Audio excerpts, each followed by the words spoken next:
There's another question from this guy follows our YouTube quite fervently. His name is Hirofomi Sakamoto. He asked if anyone asked about experiences in Europe, especially those in the Malaysian professional leagues. What were their reaction like? What were the questions that they asked? And do you think they have the potential to go overseas? I mean, oh, see, this question is because I think one thing about people in Malaysia, people don't speak their mind a lot.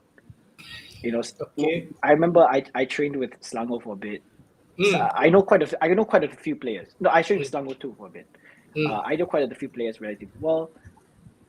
The people who didn't know me didn't want to get to know me.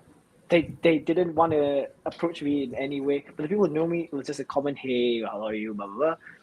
But there's still I felt a bit of an edge between me and them, and I didn't necessarily want to push my luck and go over the line with them because again I was there for training. Before I came back to Red Star, I wanted to go train, get some fitness in. And they thought I was there to compete for a spot in their team, Mm. which was totally not true. And I felt really like I'm so sorry if I made them feel that way. But yeah, I don't know. Some people have asked me, especially the younger players, how do I go abroad? What are the ways? I tell them mostly, you just have to find contacts. Even, something that's been shamed on quite a lot is cables.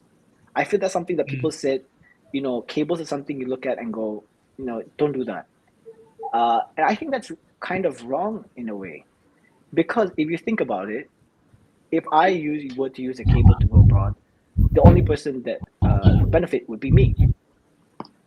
Everybody that comes with the external output of noise is unnecessary for me.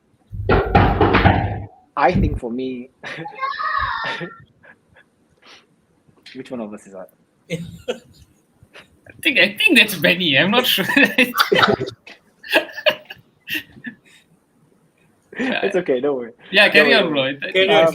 Yeah. So yeah, I feel like when it comes to like stuff like cable, it's once in a lifetime, and if you don't use it, you're the one that's but rugi lah in a way.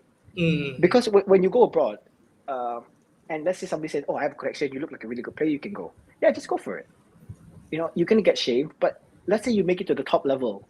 Let's say you make it really high up. You develop your career all the way, and you end up playing in a really good league, earning good money. Basically, what you've done is just went through the process of life.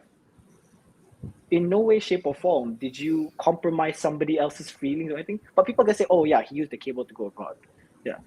For example, when people mention Lukman Hakim's situation, konon cable, I don't see a problem with it.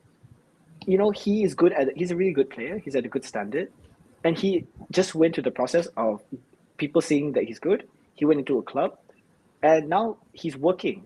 He's working really hard, hopefully, to get into the first 11 or even on the bench. And I think that's much better to go through something like that than somebody offers you something and you say no out of fear of other people judging you. You see, when you put it into bigger connotations, you can just see why this is not necessarily a bad thing to use a cable. So, yeah, that's mostly people asking me what to do to go abroad. Yeah, just use whatever facilities you have, the resources. One last question for me. I mean, it's interesting that you brought up that fact about cables and so on.